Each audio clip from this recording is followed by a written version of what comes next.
Here we go, folks. The first hearing for the case against Israel filed by South Africa at the International Court of Justice will be next week on Thursday, January 11th. Today, Tuesday, January 2nd, a spokesperson for the Israeli government has said that Israel will be appearing before the International Court of Justice in The Hague to contest South Africa's accusations of genocide. As I've covered, last Friday, South Africa asked the ICJ, or the International Court of Justice, for an order declaring that Israel is in breach of its obligations under the 1948 Genocide Convention in its crackdown against Hamas. I'm going to give you a brief summary of the case that South Africa has brought against Israel. It's really well summarized here at internationallawobserver.eu, so you can Google that to read more details. Here are the main grounds of the complaint. So it is that the acts and omissions by Israel are genocidal in character because they are intended to bring about the destruction of a substantial part of the Palestinian national, racial, and ethnic group. And South Africa says these acts in question include killing Palestinians in Gaza, causing them serious bodily and mental harm, and inflicting on them conditions of life calculated to bring about their physical destruction. The acts are all attributable to Israel, which has failed to prevent genocide and is committing genocide in manifest violation of the Geneva Convention, and which has also violated and is continuing to violate its other fundamental obligations under the Geneva Convention. Okay, this bit is also really key, and a lot of people were asking about this. In their application, South Africa emphasizes the importance of placing these acts of genocide in the broader context of Israel's conduct toward Palestinians. So not just from October 7th, during its 75-year-long apartheid, its 56-year-long belligerent occupation of Palestinian territory, and its 16-year-long blockade of Gaza. And they explicitly include in this serious and ongoing violations of international law, including grave breaches of the Fourth Geneva Convention and other war crimes and crimes against humanity. The Fourth Geneva Convention, by the way, is relative to the protection of civilians in armed conflict. Okay, also this next part is so key, especially for my account. You all will know if you've been following. This is why all of the calls for ceasefire that we've seen over and over, stronger and stronger from more and more voices that people feel like aren't doing anything, this is why they're important.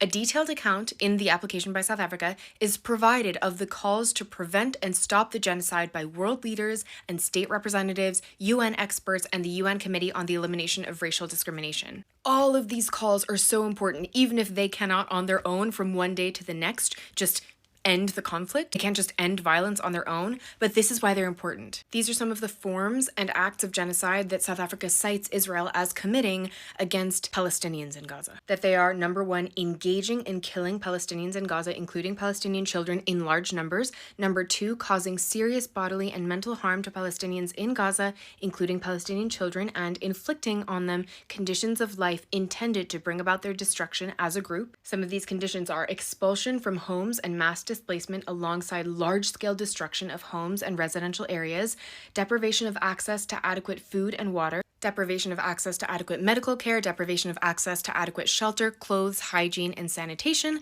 and the destruction of the life of the Palestinian people in Gaza, and imposing measures intended to prevent Palestinian births. So this application by South Africa also details various expressions of intent of genocide by Israeli ministers and others, all of the times that people representing the state of Israel have expressed genocidal intent, and I covered those in my previous video, so I won't cover them here. Two more key things. So number one, there are specific things that South Africa has requested the court, the ICJ, declare about the state of Israel and their conduct. And number two, they have specific asks for provisional measures to be taken right away. So it asks that the court declares that Israel has breached and continues to breach its obligations under the Genocide Convention, and that it must cease any acts that are in breach of these measures, including acts or measures which would be capable of killing or continuing to kill Palestinians, causing them bodily harm, etc., etc. They also ask that the court must ensure that people committing genocide, conspiring to commit genocide directly and publicly inciting genocide,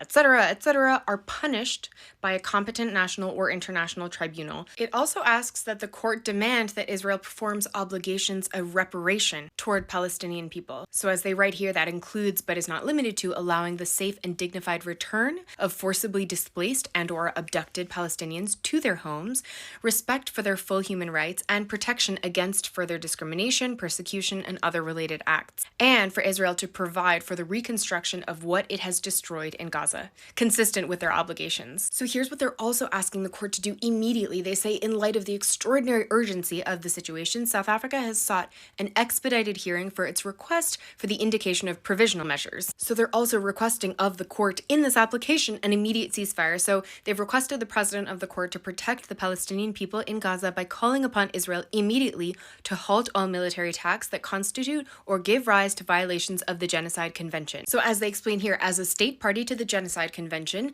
South Africa has requested the court, as a matter of extreme urgency pending the court's determination of this case on the merits, to indicate the following provisional measures in relation to the Palestinian people as a group protected by the Genocide Convention. So the first is that the state of Israel immediately suspend its military operations in and against Gaza. Second, the state of Israel shall ensure that any military or irregular armed units which may be directed, supported, or influenced by it, as well as any organizations and persons which may be subject to its control, direct, or influence, take no steps in furtherance of the military operations referred to point 1 above. Number 3, the Republic of South Africa and the State of Israel shall each, in accordance with their obligations under the Convention on the Prevention and Punishment of the Crime of Genocide in relation to the Palestinian people, take all reasonable measures within their power to prevent genocide. And then number 4 is basically calling on Israel, in accord with its obligations under the Convention, to cease all of these activities that were listed before as forms and acts of genocide. It also calls upon the State of Israel to take effective measures to prevent destruction and ensure preservation of evidence, and for Israel to submit a report to the court on all of these measures that are laid out within this order within 1 week and at regular intervals until the court makes the final decision on this case. So those are the highlights. Now, it's extraordinary that the first hearing is happening so soon. It's happening next Thursday, January 11th, and that will be concerning the provisional measures that I just mentioned because they're given priority because of their urgency. So now we wait till that hearing to see what happens, but we also wait in the meantime to see what other voices come out in support of this application, because I am certain that other states will come out officially in support of it.